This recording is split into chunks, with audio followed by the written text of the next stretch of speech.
अस्सलाम वालेकुम। बिहाड़ी goat farm Mohammad Shahid. हाँ जी दोस्तों, की हाल आ? अच्छा दोस्तों, अजकल ना जिस तरह कि आ थ्रैशर चल रही वा तो क्योंकि साइडा तो घट्टा वगैरह आंदा हैगा वा, तो ओदी वजह तो ना छोटे बच्चे हो गए, बकरियां नूं तो बहुत कम ये मसला बनता हैगा। छोटे बच्चों नूं ना आ नज़ला, खांसी, ज़ुकाम हो जाता वा। तो कोशिश करा करो कि अगर तुहाडे नज़दीक कोई थ्रैशर वगैरह चल रही है ना, तो अपने जानवर जिहड़े आ कोई थोड़ी देर वास्ते जिहड़े आ वो अंदर कर दिया करो।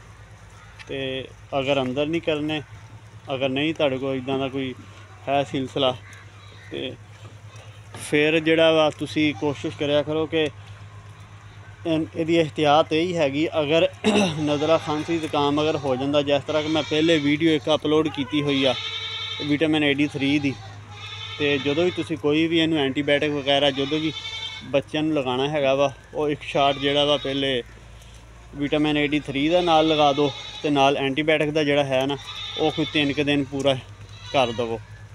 अगर उम्मीद है कि इंशाल्लाह जो विटामिन AD3 नाल लगेगा ना, ਉਹਦੇ ਨਾਲ ਇਹ ਹੋਏਗਾ कि ਤੁਹਾਨੂੰ एक ही डोज एंटीबायोटिक की लानी पेगी।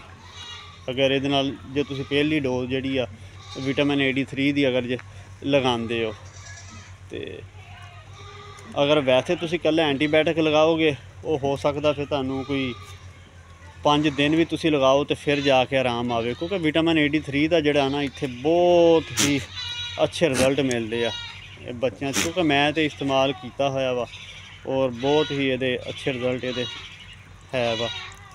तो एंटीबायोटिक जोड़ा वा तुसी केड़ा इस्तेमाल करना हैगा वा, वो तुसी कर लवो ऑक्सी टेट्रासाइक्लिन जोड़ा है उन्होंने इस्तेमाल कर लवो, तो वो सब तो बेहतर वही हैगा वा।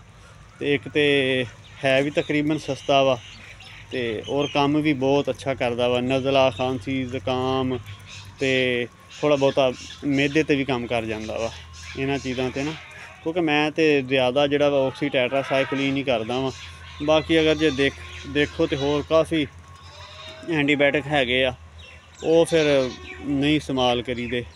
तो क्योंकि जो नाल विटामिन AD3 लग जाना ना, ਉਹਦੇ ਨਾਲ ਇਹ फ़ायदा हो जाता वा कि ਤੁਹਾਨੂੰ कोई हैवी एंटीबायोटिक जोड़ा ना वो नहीं लगाना पैंदा, तो हल्के फुल्के नाल ही फिर गुजारा हो जाता। तो विटामिन AD3 जोड़ा है वा वो वैसे जानवर की इम्यूनिटी जी बढ़ा दिंदा वा, बेहतर कर दिंदा वा, जिहदे विच जानवर दे नूं बीमारी इहदे लड़न के खिलाफ कुवत पैदा हो जाती है। कुवत इन्नी क पैदा हो जाती है कि जानवर फिर सर्वाइव करता रहिंदा वा। तो जो ही जानवर फिर खुराक बेहतर करता वा, तो नज़ला, ज़ुकाम जोड़ा है वा वो फिर ख़त्म हो जाता वा, वो फिर किसी चीज़ की कोई प्रॉब्लम नहीं रहिंदी हैगी।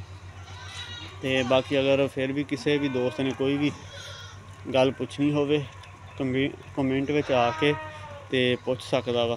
तो अल्हम्दुलिल्लाह आ जानवर तुहाडे सामने है, तो इस टाइम माशाअल्लाह लूसन इन्हों पा रहे हैं, तो माशाअल्लाह ज़बरदस्त।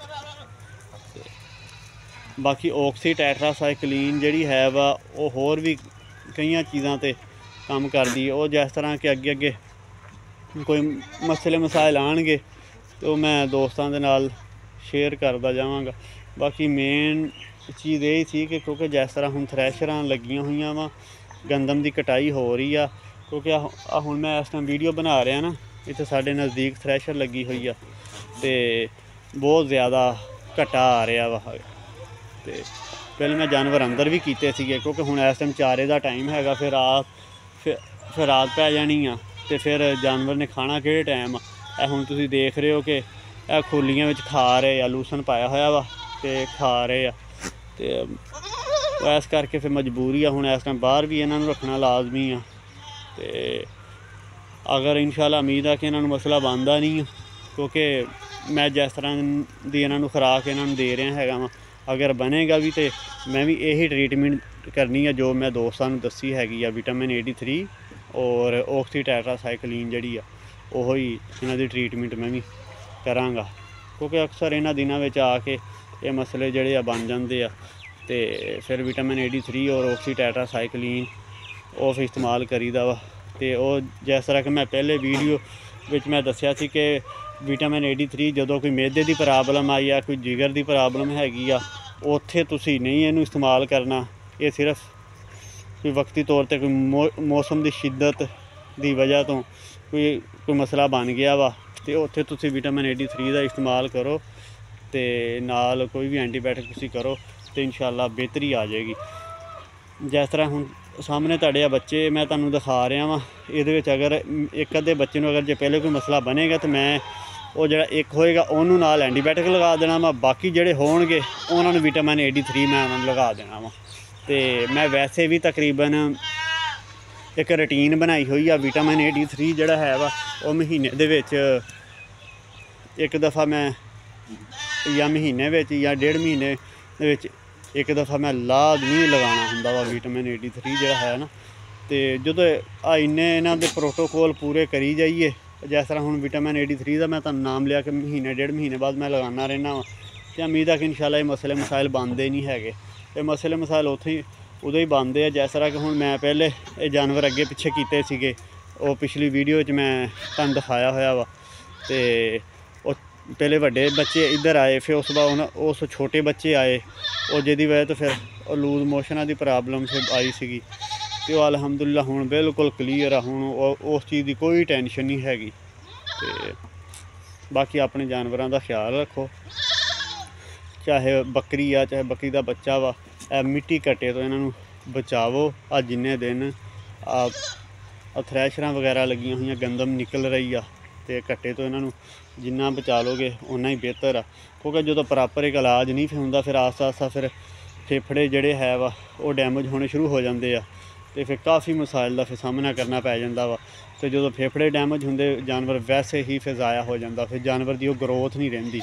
जिथे फिर दवाइयां लगणगियां फिर तुहानूं पता उत्थे फिर जानवर की ग्रोथ भी रुकदी आ, जानवर फिर सही तरह फिर बढ़दा भी नहीं हैगा।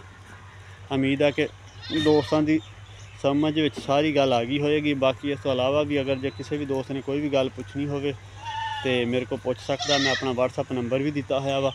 तो इंशाअल्लाह तुहानूं उहदा जवाब जिहड़ा इंशाअल्लाह तुहानूं मिल जाया करेगा। तो जवाब जिहड़ा वा अगर दिन दे टाइम मैनूं टाइम मिलिया तो दिन दे टाइम मैं दे दिया करांगा, नहीं तो फिर रात नूं इंशाअल्लाह ना जदों मैनूं टाइम मिलेगा तो दोस्तां नूं जो भी होएगी प्रॉब्लम वो उस तरह का फिर इंशाअल्लाह फिर मशवरा फिर दे दिया करांगा।